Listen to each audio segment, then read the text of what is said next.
A question I have for myself as an adult is, why do I find it so hard to go to bed on time?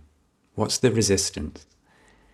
And one of the things I felt into is this feeling of fear that was there as a teenager, fear of going into school, crying myself to sleep twice a week because I had sport the next day, that I would have to be with the other boys, being rejected, not wanted for the team, being laughed at.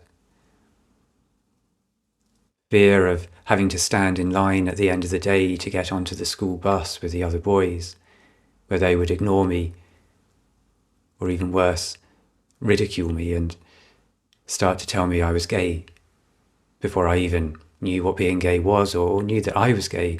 I was being told, you're gay, and being told it in a way that made it clear that that wasn't approved of and they didn't like me.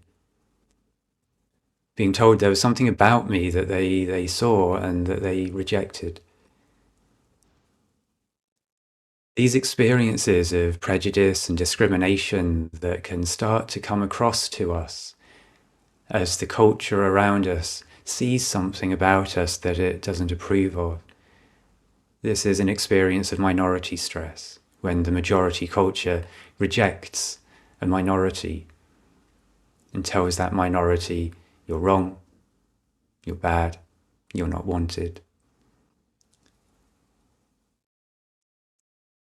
For those of us in the LGBTQ community, that will very often have happened when we were in isolation, alone, feeling that we were the only one.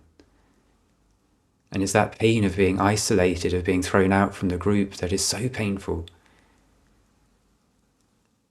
As beings, we feel the need to be part of the group. In the past, if we were thrown out of the tribe, it meant death in the wilderness. And there's still this deep fear of being rejected and thrown out.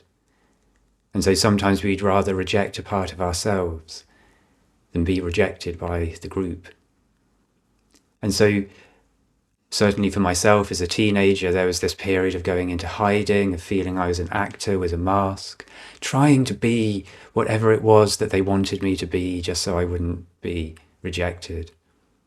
And then there was a process of coming out and embracing myself, and an element of then just slamming the door on those painful years. And yet, that younger version of myself is still a heartbeat in the present moment, carrying the feelings and the meaning that it created about the world in this present moment now. So in this workshop, we have an opportunity to connect in with this inner child, to share our experiences that might have been occurring at a time when we were alone, and sharing them with others, recognizing my experience is also your experience. When you speak, I hear my own experience being described. And so feeling that sense of connection again, rather than being alone. Recognizing how we may have internalized unhelpful narratives about the world, about what it means to be LGBTQ, what it means to be this person, and instead of having these negative inner scripts, we look at transforming them into affirming statements. We do that together as a group, so we feel that power of the collective to transform. And instead of being the outsider, we have this feeling of what it is to be part of a community. And once we have those affirming statements, we go into a guided visualization where we meet our inner child or teenager, recognizing that although we're thinking of a version of ourselves from the past, that self is a heartbeat in this present moment, resonating here still, informing how we think and feel about the world. And we'll bring them a message that they are loved. We'll let them know what we really needed to hear at that time. We'll come into a conversation with them.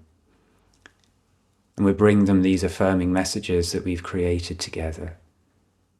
We can let them know that in the future, you'll be with others who see you, value you. You're not alone. So I really look forward to seeing you on the workshop. It's a place where we can really transform and emerge feeling much more empowered, strong, confident.